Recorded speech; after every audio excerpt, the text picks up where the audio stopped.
welcome to the Intuitively Wild podcast. I'm your host, Rachel Levine. Living intuitively wild is about coming back home to ourselves. Here, we talk about how to live connected to ourselves, others, and nature, and make a commitment to radical authenticity, vulnerability, and acceptance. On this podcast, we delve into a wide range of topics that span the human experience. We peel back the layers and talk about the things that are often not talked about. This is a space for us all to walk and wander this path of life together. Let's dig into our roots and go deep.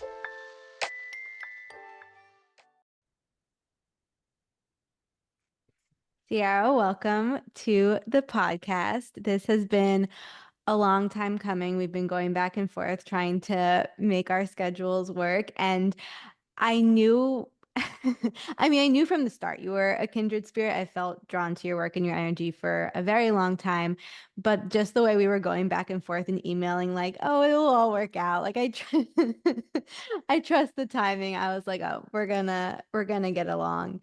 And what I was saying to you before we got on the calls, it is so interesting because I've been following you for so long. So I feel like I know you, but you don't know me at all. But I don't remember when I found you or how I found you, but you're just one of the very few people I've been following consistently for such a long time because you always, even before I knew about human design and learned I was a manifesting generator with the Open G Center and all those things, the way that you spoke openly about your process and the messiness of it all made me feel so at peace with myself and find more peace with myself. So I am eternally grateful to you for that. And you just continue to do so. So thank you so much. And I'm so, so grateful that you are here in the midst of the move and this new chapter that you're starting. So thank you. Oh, I'm so grateful. I mean, like we were talking about earlier, I think even in coming from a human design perspective and being a fourth line,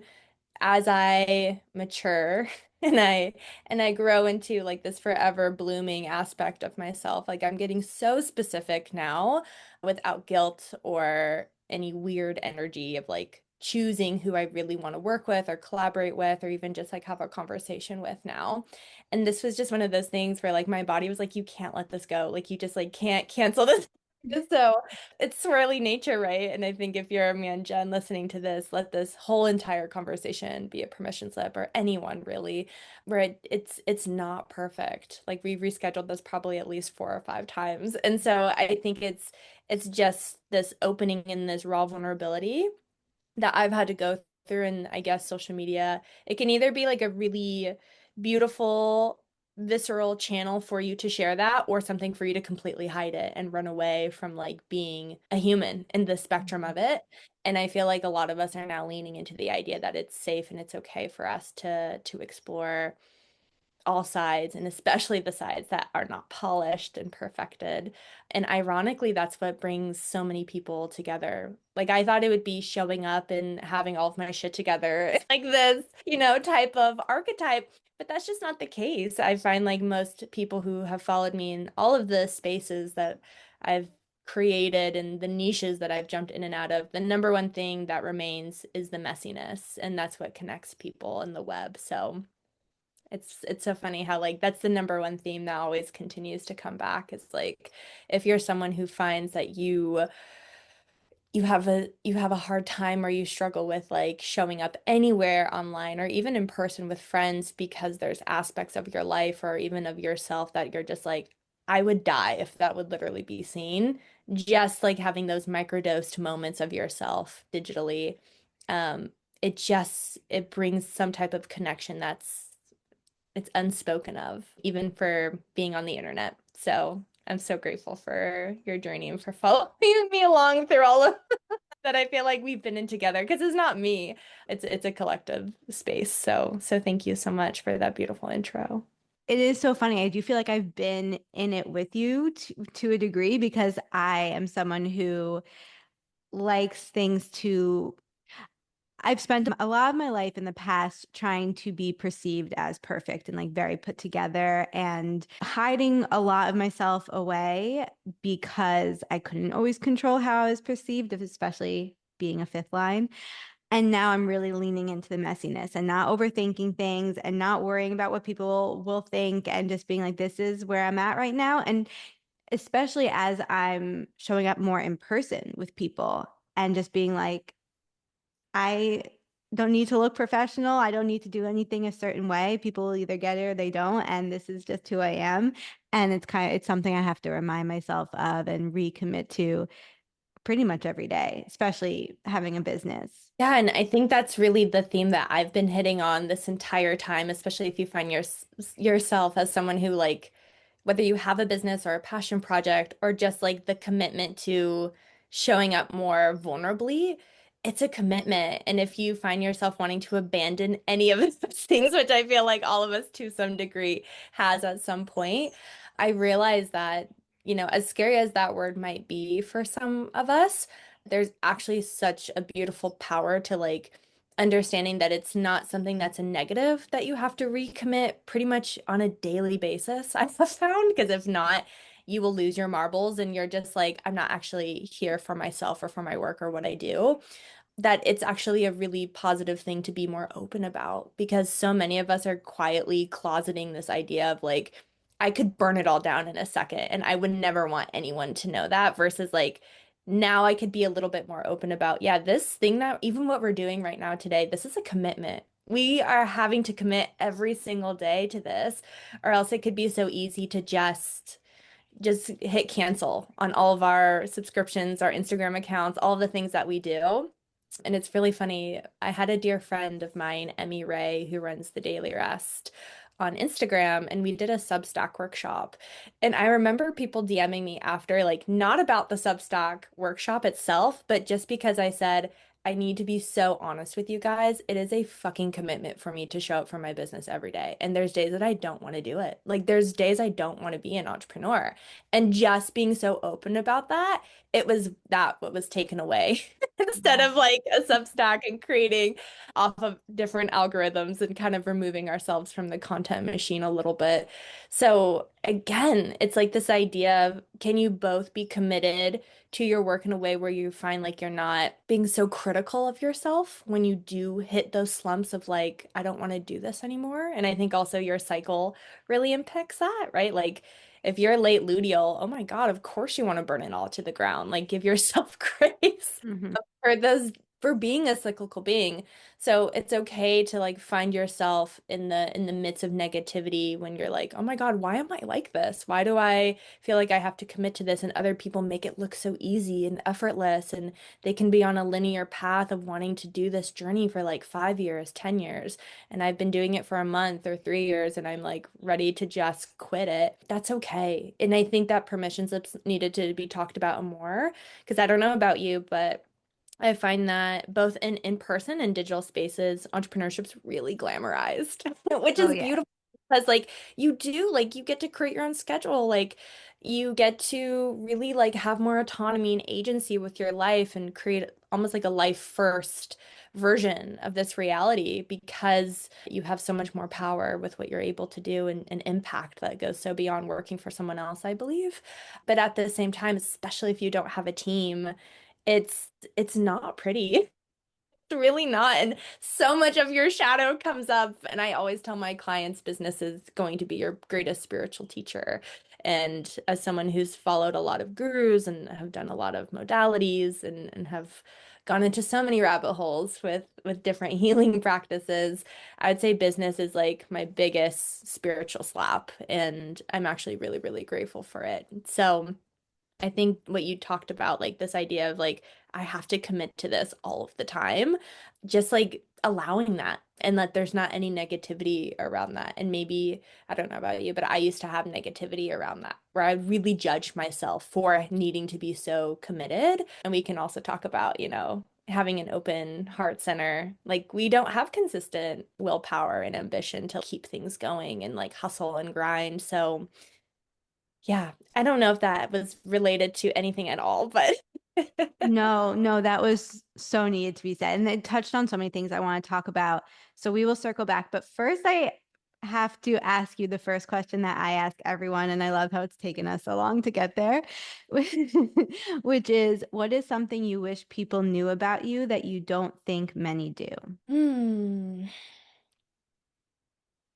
I don't think many people know that I've had a really rough upbringing. A lot of people, when they meet me, they see me on Instagram or even just like upon meeting me in person. I actually get a lot of like first impressions of like you've had like a good life and you've Mhm. had a really easy time and you've been like really taken care of your entire existence, and that's just not the case at all. I've had a really, really rough childhood. And so I think when I'm more open about that, especially in I'm more comfortable sharing that in digital, and in person it's a little bit more tricky for me to navigate. But when I'm more attuned and transparent about that, a lot of people are taken by surprise. I think because I've done so much work around it, and I've gone through a lot of trenches trying to get out of it and heal a lot of patterns and move through a lot of things that have come up with me. That's, when you deal with like a lot of childhood trauma, it impacts your entire well-being and your livelihood and your mental health. So I think experiencing a lot of deep bouts of depression throughout my life and anxiety, a lot of isolation, like just going through a lot of mental health things. A lot of people don't really assume that because I am so joyous at my core, and I try to like make that apparent, especially with business, that I can be fun and joyous and it's not something that you have to like struggle with all the time. It can be like just really, really fun. I think because I create so much around that directive that a lot of people assume that that's just like a happy-go-lucky life for me, and that's not the case. So Mm. that's definitely something that comes up. That is really interesting. And thank you so much for sharing that. And I do think that it's often the people who make such an effort to show up intentionally, whether that's positively or to make space for other people.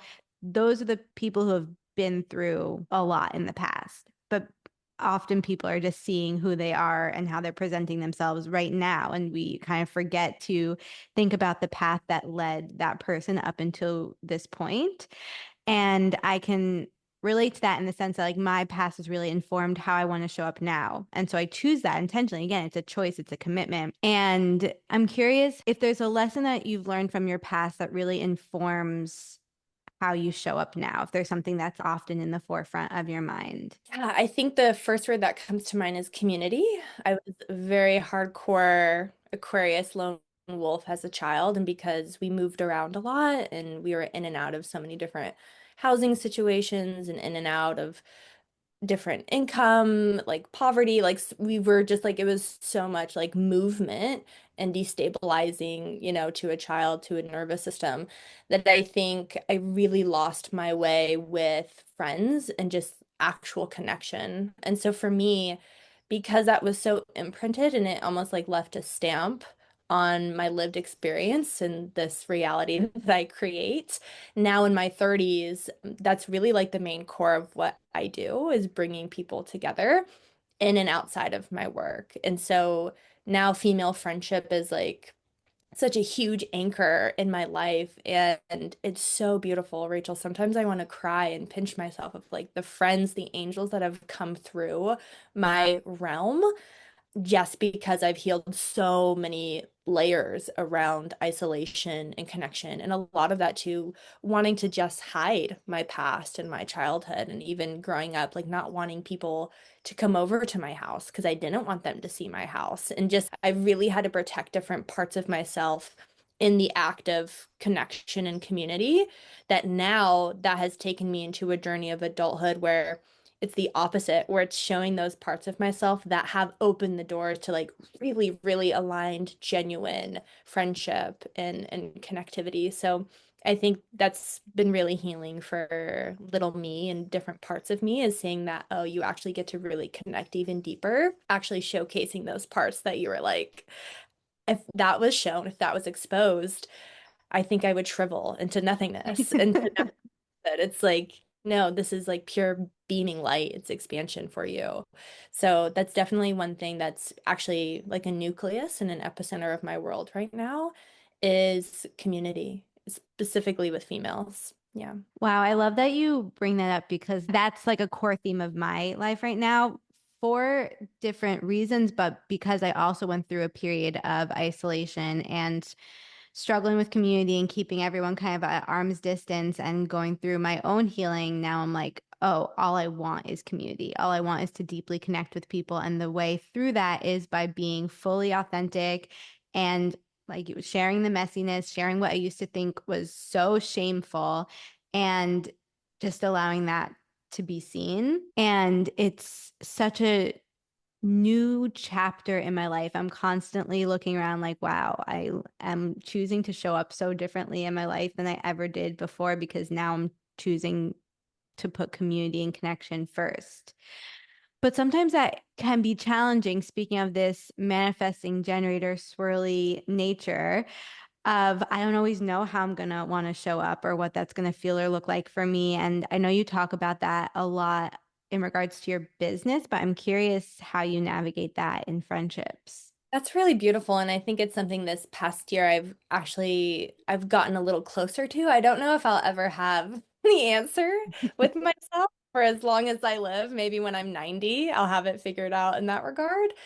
But I find that I am also someone who I get like these espresso surges with friends and connection and community.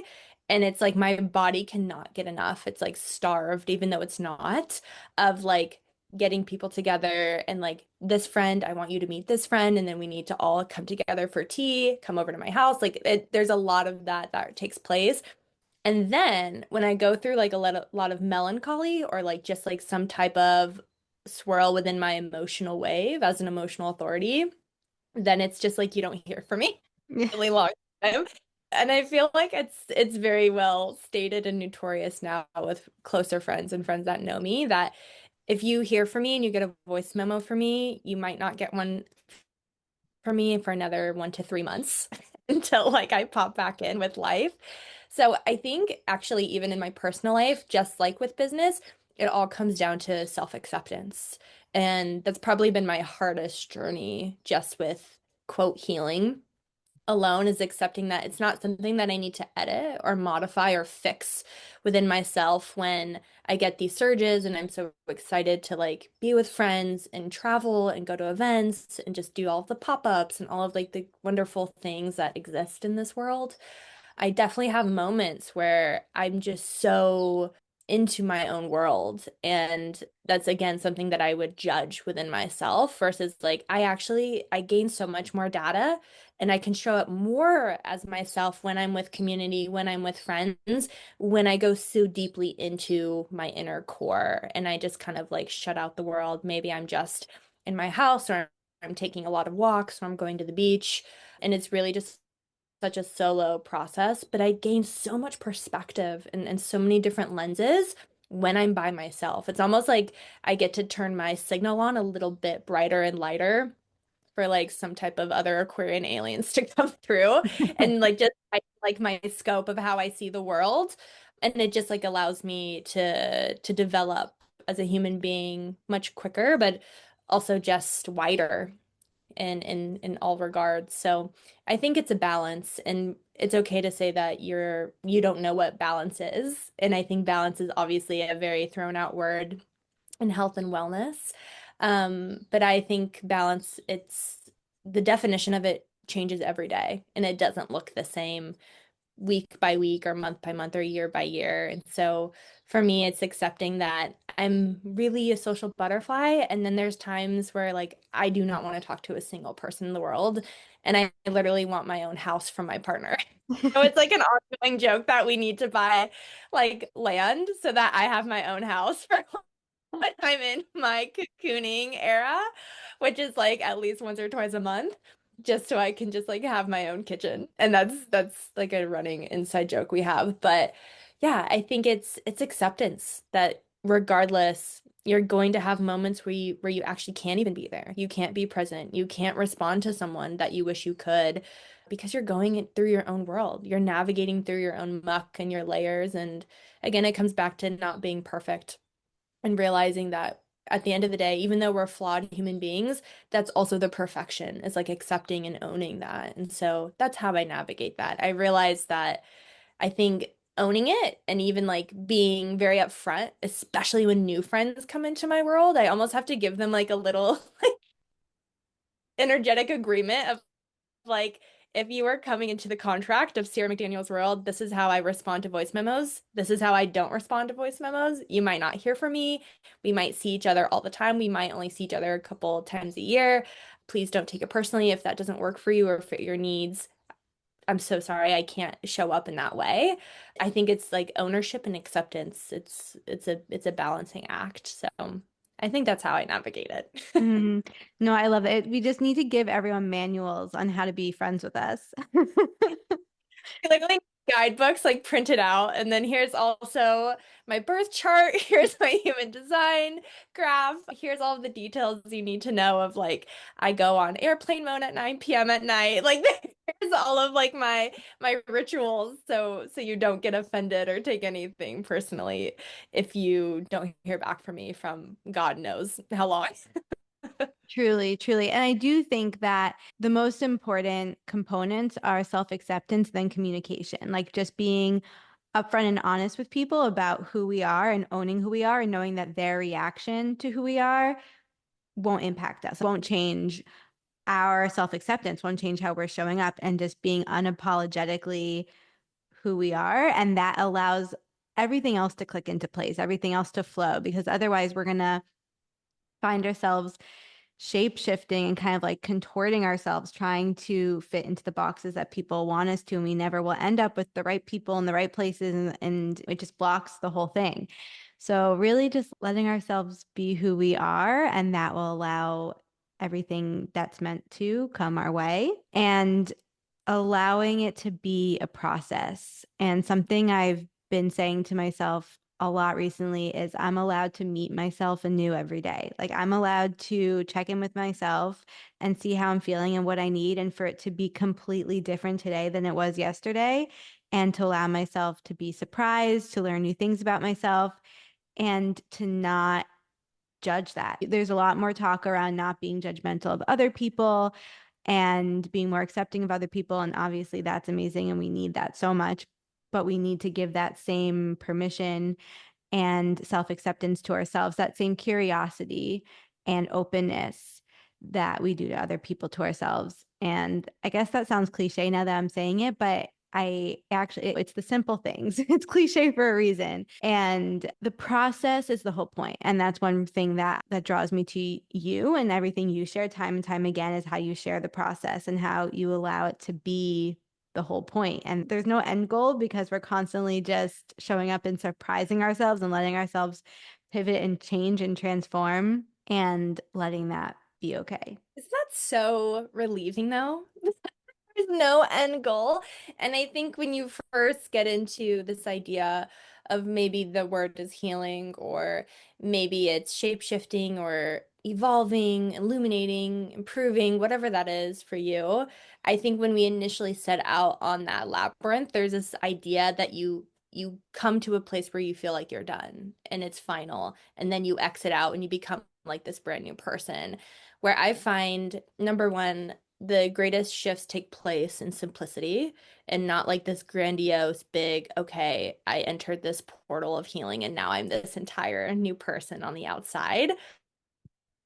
If that has happened to you, amazing. It hasn't happened to me, and I don't think I really want it to happen to me because the little shifts are what like create the elongated journey that is the process. And number two, it allows you to just relax a little bit. And I think we're really uptight with how the end goal needs to look because we are so conditioned to have this relationship to time, which is natural. Like time is man-made. We literally have to have schedules, and we have 5-year plans, and we have all of this, this layering, whether it's societal or ancestral or whatever it might be, that's related to this concept of I need to be somewhere by XYZ versus regardless of where I am in the process, I'm okay with accepting that everything I need right now, spiritually, emotionally, financially, community wise, everything I need right now is actually just in this core moment. And when I live from that place and not of the place of the separation of the end goal, ironically, that's when things begin to really shift. And it's almost like we speed it up a little bit without trying to speed it up. And so that's something I'm really leaning into right now. I think it's the first time looking back in my 20s. I'm now in a space where I'm just not rushing. And of course, I have goals and I have visions, and I feel like I'm barely there with different areas of my life. But it's the first time where I'm like, if I don't hit this goal by the time I die, okay, okay, yeah, but I'm alive right now. And so I think being able to peel back from whatever you're seeing online, or maybe it's comparison cycle with like friends or family or just like people in your community or your sphere, it's this just like really beautiful permission slip to yourself to just let go of the reins, like to let go of that grasping, which I know can be really difficult for a lot of us, especially those of us who maybe are MGs want to Mhm. find the most efficient way possible to our livelihood and what we want to do with ourselves. But I find ironically, maybe it's me in my 30s now, or maybe it's just because I'm exhausted of trying to hit end goals. And I find that when you hit the end goal, if the fulfillment's not there internally, it just doesn't matter. It literally doesn't matter. And then it becomes like a big wheel of disappointment, which also sucks. So I find that the greatest tool in your kit of life is to not rush the process, which is very annoying and can be irritating to hear sometimes. But I think just accepting, again, acceptance with where you're at in the timeline of how things want to go, that's ironically what will get you there faster, even though that's not the goal anymore. But yeah, I think that's a beautiful thing to reflect on in terms of healing or business or anywhere in life, community, friendship, is you slowing down and just honoring that you don't control time. In fact, it's made up. So, yeah. Well, I feel like you're talking right to me and everything that I'm moving through right now. It's exactly what I need to hear and remember. And I think it's your most recent Substack that I just read. And you mentioned how for so long you had different jobs and different things. And then when you started your business at, I think you said 28, it was a process. I think it's easy for people to assume that if someone has a lot of followers online or if they're showing up online in a certain way, then they've got it all together and everything's going set to plan. But you share how just now you're feeling more confident and comfortable in your business, and it was really messy and such a process, to use that word again, of finding your way here to where you feel more grounded. I'm now 28, literally just started my Saturn return, and it really feels like some tectonic plates are shifting beneath my feet and things are starting to click into place. I don't know if I have a specific question, but I would just love to hear that process for you. And, even before you were talking about how the world has this like 5-year plan and this is where you're supposed to be at this age, and just any reflections you have from that journey, that process for yourself. Beautiful question. And congrats on the start of your Saturn return. Not a lot of people say congrats, but I like saying congrats because what transformation will come out through and on the other side of that.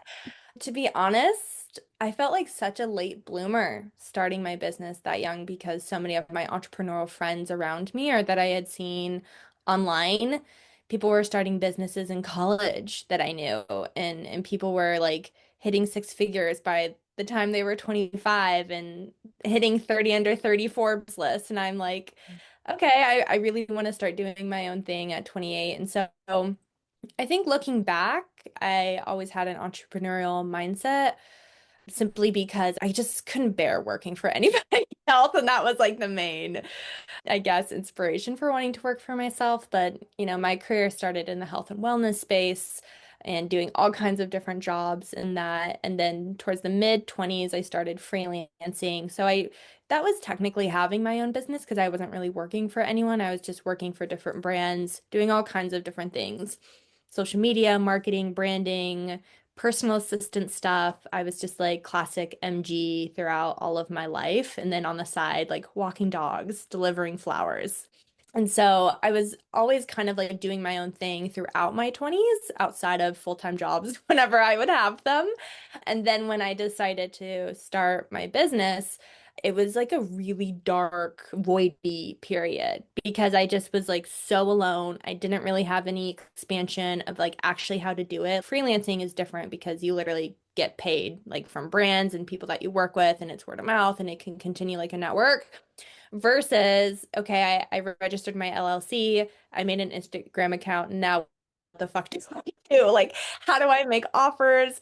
Like, what the hell is positioning? Like, what is this? And so it's so different doing that for a brand versus doing it for yourself. And again, that's where I think if you are someone who has a business or you want to start a business, it is the greatest spiritual practice because I found that it wasn't difficult learning all of the things the past 3 years to get to where I am now with Subliminal Shift in terms of like the logistics and the platforms and the marketing and the selling and the emails and like that actually wasn't so hard. What was hard was what came up for me personally during all of that. Like when the email didn't go through or when I created something and the link didn't work and people were like, "Hi, this link is broken. What's wrong with you?" And that's how I would perceive it. Like that was the hard stuff that came up in my journey through being a digital entrepreneur, not necessarily the building of the business. Like all of like the triggers that come up of like, what does this say about me? And I really didn't make any money the first couple of years. I was living off savings mostly and also getting help from family. And so luckily, like I said in that Substack, now in my 30s, I'm finally feeling stability and it's such a relief to not be in survival anymore. But it really it took me that long. It took me a minimum of 2 years to be like, okay, I got this. I now have it figured out. Versus I think what we see online, especially in social media, is like hit this in 30 days, hit this in 60, 90 days. And for me, it was such like the cyclical pattern of like, am I okay? Like, am I doing this wrong? Because it seems like everyone can just start a business now and profit immediately. And that wasn't the case for me. And I'm actually glad it wasn't the case for me because I've learned so much and I've evolved. And this is like the number one thing I help my one-on-one clients with is like releasing all of like these clothed layers that you receive from the outside of like this linear instant gratification, this fast pacedness of success, essentially.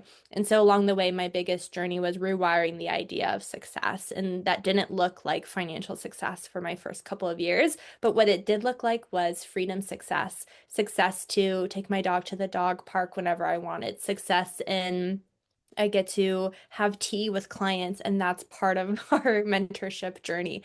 Success in meeting the most beautiful, amazing people through the orb that is Subliminal Shift, and getting to go to speaking events and podcasts and all of like these amazing opportunities.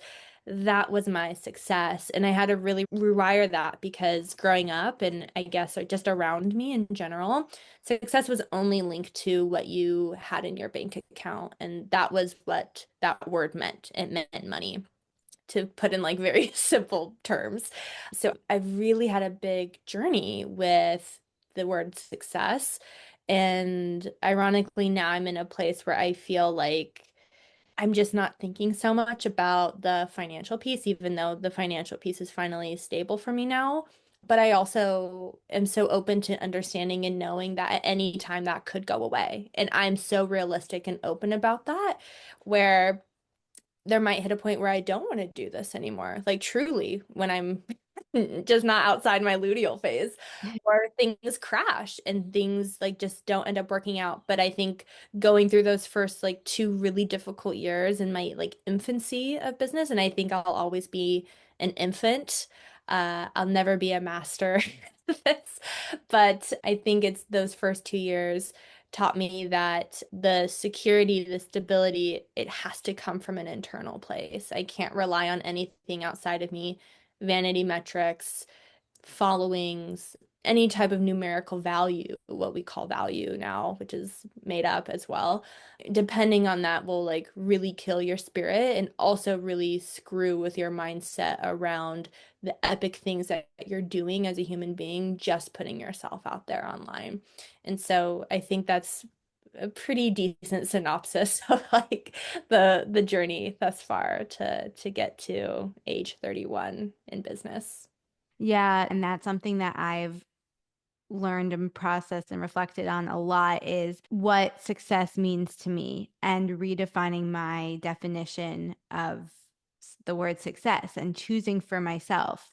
And also encouraging other people to choose for themselves what success means. And this is another thing that just speaks to thinking outside of the box and not being afraid to color outside the lines and choose our own adventure with life and be like, I've been told for my whole life that success means this, but I'm going to choose something different. And I've had the same situation where I was like, unless I hit this certain financial marker, I'm not successful. And so it will never be good enough. I'll never be enough, whatever the story is, until I get there. And that only leads to burnout. That never gets us where we want to go. When in actuality, why I started this business in the first place and what keeps me going is because it feels like my purpose. Like it feels like my path. It feels like what I'm meant to do. And so focusing on that is what will keep me going. And I think it's so important to have clarity on what we want our life to look like and to have the ability to know when something feels right for us or doesn't, and to really be able to choose for ourselves instead of being led by other people's thoughts or judgments or what's been conditioned in our brain. And I'm curious how you know, and maybe this speaks to your emotional authority, but like how you know when something is meant for you or how you know that it's time to let something go. Mm. I love this one. And for me, it's so subtle and I have to be very, very careful because I can get really high, like sugar high on something that I think is meant for me. It could be an offer, it could be another business idea, it could be, I don't know, the way I want to decorate my house. Like I can get really sugar high on something like from 0 to 100 really quick. And then I have all that sacral energy to actually create something within 48 hours. And I like don't know how I do it. But for me, it's like subtle patience. So when something like maybe comes in and it feels like it's meant for me, I have really learned to ride it out. And that's something that like my brain absolutely hates, but it's necessary for my energy and the conservation of my body and not burning out and becoming an absolute slob on the floor. But for me, I think it's just like absorbing something and then actually keeping it to myself first. And I used to be someone who would like want to share with like either my partner or all my friends, like, oh, I have this idea, I want to go through with this. And I've learned to not do that. Not that I don't think that's a negative thing, but I think the sacredness of keeping something until I fully know I want to move through with it and that it feels purposeful and meaningful for me, it helps actually the process in creating clarity of like, is this actually something that I want to move through? So whenever I guess this is like the step by step of how I do it, even though it's never like step by step, but this is like I guess a general idea of how it goes down for me is like something will come in, I'll get really excited about it, or if it's a straight no right away, then I don't even entertain it. And so that's something I've learned too. I used to question myself of like, are you sure it's a no? And I've really trusted over time that like when my no's come in, I don't think twice about it and I move on. But if it's something where I'm like either like candy high, yes, I like want to devour this idea or whatever it is, I've learned to like, yes, that's wonderful, hold on to that excitement, but also just wait at least 2 days. Just like let 48 hours pass by, maybe a week, maybe a month. And I'm a very impatient person by nature. And so I find that the antidote to that is like waiting as long as I possibly can to finally land on something that feels like a yes. Like For example, my latest offer that I've been creating, I've been waiting on it for a year. And that like really, that was the longest thing I've ever waited on in business. And it was torture, but it was something where I'm like, I know I need to like wait a really long time for this. So I think like the remedy is patience, but I want to add a little caveat and to say something that I've had to accept that's also part of the process and like no end goal to this thing called life is you may not 100% know that it's right for you. There may be an aspect that's right for you. Maybe it's even investing into something for yourself. Maybe it's taking on a new career or enrolling in a program or a course. And you go into it and then you go, oh my God, why did I do this? But you take one little part, one little microcosm of a macrocosm that you enter. And that is part of the bigger journey. So I've learned to also take the pressure off of myself, and that if I do move forward with something that maybe I didn't wait on long enough, or maybe I was just like too sugared high, which still happens because it's part of the experience. And then sometimes I can't contain myself and I just like I go into something way too quickly because I just like feast off that type of energy. But I've realized that most of the things that even if I wait out and it feels like a yes, it's accepting that I will never 100% know if something is actually purposeful for me. And I've really let go of this attachment to my work being purposeful. It's just my life being purposeful. And so that was a very big shift for me. Not only my business, but I think the later portion of my 20s. And so it's okay to go in and be like, this is it. This is my meaning. This is what I'm here for. And to also not be it, or to have parts of it not be it, or parts of it, yes, be it. Again, release the box of like the purpose too. And I think a lot of people get trapped up in that. So I think that's how I do it. Oh, so much that you just said that that I want to talk about. One, slowing down. I mean, we referenced this earlier in our conversation, but being able to move slower, have patience, that can be so hard for me. I like moving quickly, and sometimes I'm like, okay, I have the energy to do this right now. I have the desire to do this right now, so I need to do it right now or else it's going to go away. And kind of having that relationship with my emotional authority of fear, I guess, of like my emotional authority will take away that excitement or that energy, and learning to take a deep breath, take a pause, slow down and trust myself and trust my path and how things are going to unfold. And also knowing that, like you said, if I do end up doing something and then I have the energy for it today, but I also committed to it next week, and next week I don't have the energy for it, it's okay.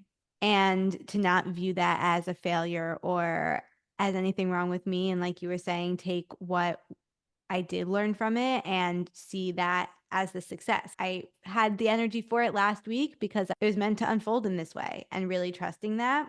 I think it speaks so much to really knowing yourself and being present with your life and kind of unpacking your life as you're going through it, like unpacking the pieces of, okay, there's something here that feels like a yes and something here that feels like a no, and navigating what that means versus blanket. This has to be the answer, this has to be it, and seeing the nuance in it. And also what you were saying about not making our work everything, or not even work, like not making this one decision that we feel so excited about everything, and giving ourselves the space to not be so attached to it. Because if inevitably we do decide to pivot or let it go, it won't be such a devastation to our sense of self-esteem or trust in ourselves. And seeing that as part of trusting ourselves, because we know that we can let it go and keep moving on and be okay with it and not grasping to it all so tightly. Yeah, I think it's an absolute heartbreak to attach to something that you have definitively answered for yourself as your main identity, like your main character in this role, this movie of life. And I have main character so many different roles that when I went through them and I was ready to evolve and become maybe the writer, the director, the producer of the next film of my life, there is always this big disappointment in this theme of failure. And I think failure is obviously like a very big commonality for MGs because of how quickly we move and the way we pivot organically. But I think you so beautifully said everything that I couldn't just in there where yeah, it's just about realizing that again, how do you define success? How do you define failure? Because I think they're this really beautiful yin yang harmonizing almost like polar opposites, but also like very much the same energy of they both contain such wisdom and they both actually contain your next step, whether you define that as expansive or contractive. I think they're the same thing. They just have different tones. They just play different instruments in the same song. And so I think that's really important to highlight, especially if it's anyone listening right now who feels like they've attached to some type of character in their story, whether it's their work or maybe they're transitioning out of motherhood or who knows, there's so many different life events that occur that take us out of like our roles. I think the more you ironically strip yourself of what all of these mean and you continuously become comfortable with being naked, with just like you're a spirit pretending to be human, essentially, the more you get comfortable with like that core essence versus like, this is what I do. This is the house I live in. This is the city I live in. This is the car I drive. Like all of those things, which are beautiful to have in the material world. I think the more you strip them of yourself, the less you feel devastated when you're ready to move on. And also, it's natural. I think people really respect and admire your evolution more than your stagnancy or your familiarity with your linear path. So I think that's something that's like a really beautiful message to take home for anyone who feels like there's shame involved with pivoting or becoming anew. It's actually very inspiring to see people shapeshift and to go into different arenas on their path versus stay just for the sake of what people think or for what you think of yourself. And all of that comes down to attachment, I believe. I totally agree. And I think another thing we're taught in society is to constantly show up the same and to just always stay consistent and to know who we are. And, in business, to like have a niche and to know our ideal client and to just be able to be consistent in that and express ourselves so clearly. And I've really had to come to terms with the fact that like I have no ability or desire to be able to do that. And I am just me. I'm just my energy. I just am the essence I'm putting out, and people will either be drawn to that or they won't. And that just is what it is. I love that. I think a lot of clients come to me who maybe they also have open G center secretly, I believe, because there's this lust. There's like this intoxication for being defined and having direction. And so many people come to me of like, I just want to be able to say what I do. And Hmm. that used to be me as well. And I was very programmed to have that, especially in business, but also just in life in general. And I find that by now, I still help people do that in a very swirly way without being fully boxed. I find that the more I help people do that, the less I really want to do that for myself. And it's this very interesting push-pull energy that I have within my being when working with people who specifically want that, who are swirly like I am, and they so desperately want the direction and be like, this is what I do. So I can finally say it in an elevator pitch or in my bio on Instagram, which is beautiful. And I'm more than happy to help with that. But the more I do that for others, the more I'm like, oh, I don't want to do this for me. If you like my presence and my energy and you don't need to analyze or figure out what the fuck I do, then you're on my team. Then we're already in a good space. And I joke about this with my friends where we're like, it's a vibe if you've been friends for like a minimum of 6 months to a year and you're just now asking what you do. And there's something like so romantic about that to me because again, we're so trained to like when we first meet someone, what do you do? Right? And like that forms your whole identity. And this is how I now perceive you. And this is the information I take as I get to know you versus like, What book are you reading right now? What tea are you drinking? I would love to know where your ring is from. And just like create the conversation from there versus like, oh, wow, you've been in advertising for 10 years. That doesn't give me any information about you. That doesn't help me at all with what you do, but it does help society. And so I think it's an act of rebellion, but it's becoming more common. I think the more you lean into it for yourself, and maybe it's nothing spiritual, it's just about giving less fucks about what the definition is. And I think that only takes time. It just takes so much time. It's like a genie in a bottle. You Mm. just like you're rubbing the bottle for years and years, and you're like, my greatest wish is to be defined. And then all of a sudden the genie pops out and is like, well, it's impossible. You can never be defined. That is your definition. Congratulations. You were saying, I'm not sure if it's even spiritual, but I honestly think that self-acceptance and confidence is like the most spiritual act ever. Mm. Like just showing up in the world confident in yourself and accepting yourself, and not confidence from like an arrogant place, but confident in this grounded way of I know who I am and I'm choosing to show up as me and just live as me and express myself as me. And I think that is the most spiritual decision and very, very challenging for so many of us. And it's just challenging as a human. Our society is not structured to support that or encourage that. I would love to just know like how you now commit to showing up as yourself authentically, and also where you feel most alive in your life right now. Like what makes you feel most like yourself? Ironically, I think the word authenticity blocks me from what that means for me because we now have created so many collective definitions of what it means to be authentic. And so now I have no idea what that word means anymore. As being quote authentic, I guess, ironically. Yeah. I think it's just about playing with the idea, I guess, especially we can talk about authentically online and also in person, because I think you put on different roles for both realities and spheres. So authentically for being online, I think it's about treating it like a playground. And again, it's just like having more fun. There's like these secret rules and invisible rigidity when it comes to posting on your feed or your stories of like the way things need to look and how people think. And I think a lot of us post based off the perception of others, and that's how like social media is built, to be honest. So I think in terms of continuing to connect with what that looks like for me is to again go back to that piece of if I was stripped from all of my belongings and my possessions and what I deem as valuable, how would that person talk? What would that person share? And so I continuously go back to that like stripped concept. So that's what keeps me going as of right now. And that could change tomorrow or next year. But that's what's been keeping me going the past 6 months is like this word keeps coming up of like stripped. And what does that look like? And how do I not perform, but create from that space? And then in person, it's pretty much the exact same thing, but on a like more intimate level, especially because most of like my community or my friends, I'm mostly meeting like one-on-one.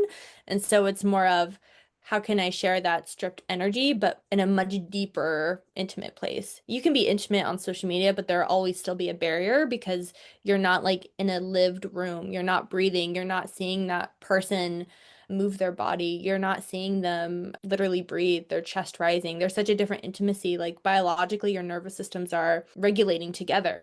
That's such a different form than scrolling on Instagram. So there's obviously a deeper intimacy in person. So it's just about taking that stripped concept and being, I think, even more vulnerable in person than online because you have someone's direct response and reaction to you there versus it's completely in the abyss on social media. You don't know, like from the people watching you, what they're thinking or how they're perceiving you in that day or whatever that is. But in person, you're getting real life feedback and you're trying not to shapeshift or conform based off of that feedback. So again, stripped, but just like a much more vulnerable place, which I think for me takes more time than online, ironically. And then what's making me feel alive right now is the concept of home. I have a Taurus midheaven, and I also just love beauty and design and architecture. And so, what's making me feel alive right now is this idea again. It's the first time in my adult life where I'm not rushing moving to the next place in my life. And so I just want to be grounded to where I'm headed next for as long as possible. And I don't care what that time frame looks like anymore. And so that's what actually makes me feel alive. And I feel like that would make me feel dead if you told me that at like 22, 23. But now I'm like, no, I want to just be planted. I want my feet literally in the mycelium network underneath this house. That's what's making me feel alive. I love that. And I won't go into my whole story, but I'm in a very similar position as well. And I also agree that the word authentic has become one of those overused words, and it's become something that people are trying so hard to become. When in fact, I really love your use of the word stripped because I think being authentic is when we're not thinking about it and we're just being ourselves, stripped bare of any of the things that have been piled on top of us. So I really love the way that you framed it. This may be the exact question that you just answered, but the last question that I ask all my guests is living intuitively wild means living connected to your true, authentic self, no matter what. How do you feel like you live intuitively wild? Hmm. That's a deep question to end it on. That is not an easy yes or no. How do I live intuitively wild? I think it comes back to always tapping into my small joys and my pleasures. That's intuitively wild to me. If I was in my younger 20s, intuitively wild would mean quitting my very fancy tech startup job and going to Taiwan for a month. That would be intuitively wild. Versus now, intuitively wild is using a dear friend's ceramic and having my matcha at home in that and just staring at the ceiling for a little bit while I lay on the floor. That's intuitively wild to me at this time in my life. So I think I'm moving to a place where it's small pleasures, it's small rituals, and it's the many day-to-day things. I'm not really into like you have to have a very strict like 5 a.m. morning routine and you have to have like your whole first 3 hours of your day look like this. I think it's whatever you can squeeze in between just this crazy thing called the human experience. Those little moments where you come back to yourself, that's what's intuitively wild for me. And then I always feel so replenished and rejuvenated and energized, even if it's just 5 minutes of me listening to one of my favorite songs while I dry brush before I shower. Like that seems so mundane and not really that, you know, I don't know, awe-inspiring, but it's really those small moments because that's all we have in this life, especially as we get busier and our schedules are so crazy nowadays. So I think it's those small moments that's really what helps me reconnect and to continue to live a life that feels like mine. No, that's like truly the ethos that Intuitively Wild is built off of, is just building in these small rituals into our day-to-day life. So, so perfect that you ended on that. But please share with everyone where they can connect with you, any offers you want to share. I am just so inspired by every single thing that you do and how you show up in the world. Oh, I'm so grateful for you. You can find me on Instagram. That's like my main social media account. I've been going on and off for years of trying to do TikTok, but my body just says no. And like that's something I like again, like that's a no that usually I'm okay with. But sometimes I have conditioning of like I need to be on there. So I'm not really on TikTok, but I am on Instagram, subliminal.shift. You can also find me on Substack, Subliminal Shift. And right now, I have a really great accessible workshop called Swirly Mapping. And if you find yourself as someone who is multi-passionate or manifesting generator, or just someone who has so many ideas and you've been told that you're too much or it doesn't make sense, how do you put it all together in an offer or a business ecosystem? It's essentially like my proprietary framework that I use with clients and with myself of how to map what I call your swirl and eventually create the architectural seeds for offers and for your creative house. And so I have that workshop going live right now. And I think that's a really beautiful place to start with my sphere if you do consider yourself a swirly person, like I think we both do. Absolutely, 100%. Amazing. And everything will be linked below. And I'm sure many people who are listening to this already know you and your magic. So thank you just so, so much for being here. I could not be more grateful. Oh, thank you. This was such a beautiful conversation. Again, it's having tea Like even just listening to this podcast and maybe you're going on a walk or you're playing with your dog or whatever it looks like this is you coming back to yourself. So just listening to this was such a gift for your well-being and your vitality, probably more than a cold shower or a plunge could ever do. Just got Oh, way more than any wellness hack or bio trend. I just hope that you listened to this conversation and felt like we were all sitting together on the couch drinking tea with my dog sleeping next to us. That's that's the vibe we're sending out to everyone. Thank you so much for joining me on this episode of Intuitively Wild, the podcast. I hope it helped deepen your connection to yourself, sparked some insights, and inspired you to live intuitively wild.